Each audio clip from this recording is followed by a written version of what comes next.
Want to know how to see your saved posts in Boo? Well, no worries. In this video, I'm going to show you an easy step-by-step guide on how you can do it. It's super simple and under a minute, so let's get straight to it.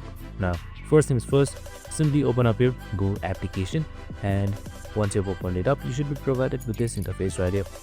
We have also created a video on how to download your Boo application, or just simply log in, so make sure to watch it. So once you have done all of that, on the top left side right here, you should be seeing this hamburger icon right here, small one. Just simply select it. So once you select this hamburger icon here, you should be seeing saved post that should be right below notifications. So you can just simply select it. So once you have selected saved post here, if you have saved any post from before, from someone that you know, or a random person, you can just simply see it right here. So for me it isn't, so it's just showing like this. And that's it. I hope this video helped.